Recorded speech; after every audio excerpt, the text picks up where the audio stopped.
Parlons à présent de cette caravane médico-chirurgicale qui se déroule actuellement à OIM et qui voit la participation des médecins marocains. Eh bien, pour une prise en charge optimale, les populations concernées par cette activité ont été enrôlées par les agents CNAMGS déployés sur place sur instruction du ministre des Affaires sociales, Arnaud Mbabekung, Thierry Aldomanaka. Garantir la couverture maladie à l'ensemble de la population gabonaise, assurer le service des prestations familiales aux Gabonais économiquement faibles, la CNAMGS travaille sans relâche pour accomplir ses deux principales missions. Dans le septentrion où elle a procédé à l'immatriculation dite de masse, les chiffres sont intéressants. Nous sommes à peu près à 800 personnes immatriculées. On a en moyenne 150 personnes immatriculées par département et nous espérons à terme arriver, pourquoi pas, dans les 1000 usagers immatriculés. La promptitude de la Caisse nationale d'assurance maladie et de garantie sociale et le travail qu'elle a effectué sur le terrain ne laissent pas indifférent le Premier ministre, chef du gouvernement de la transition. C'est une excellente chose que la CNAMGS et les services de santé des hôpitaux collaborent et travaillent en étroite symbiose, parce que aujourd'hui nous avons encore beaucoup de Gabonais qui se présentent dans certaines structures qui n'ont aucune couverture médicale et qui sont économiquement très faibles. Et du coup on ne sait pas comment leur venir en aide, puisque l'outil que l'État a mis en place et que beaucoup de pays nous envient, cet outil finalement n'est pas sollicité de la meilleure manière. Donc je remercie la CNAMGS pour l'effort qu'elle fait de se rapprocher des populations, de profiter d'une occasion comme celle-ci pour procéder aux immatriculations, de sorte que la couverture globale soit la plus large possible. À travers ses représentations provinciales, la CNAMGS s'emploie à être davantage proche des populations.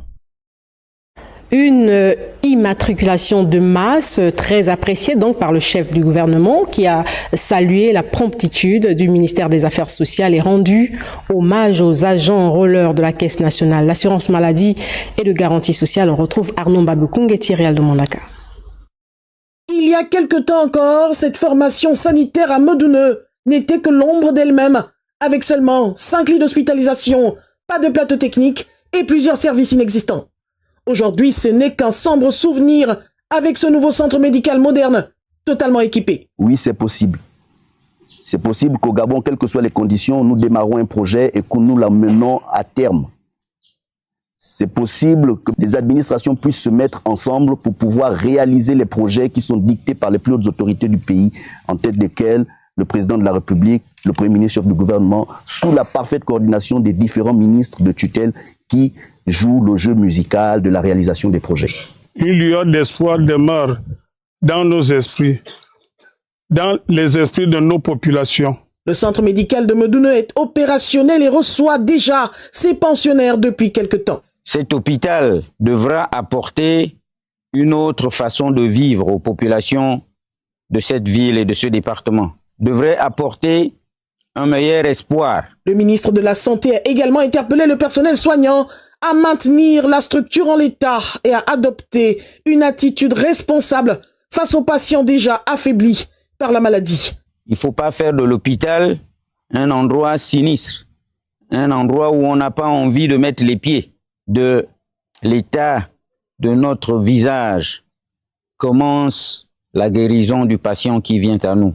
C'est donc ici un challenge réussi, celui d'offrir aux populations de l'arrière-pays des soins de qualité dans des conditions optimales. À l'instant, l'inauguration du centre médical de Medouneux par le ministre de la Santé, construit dans le cadre du projet d'appui au secteur santé dans sa phase 2. Une bonne nouvelle donc pour les populations autrefois obligées de rallier OIM pour s'offrir des soins de santé.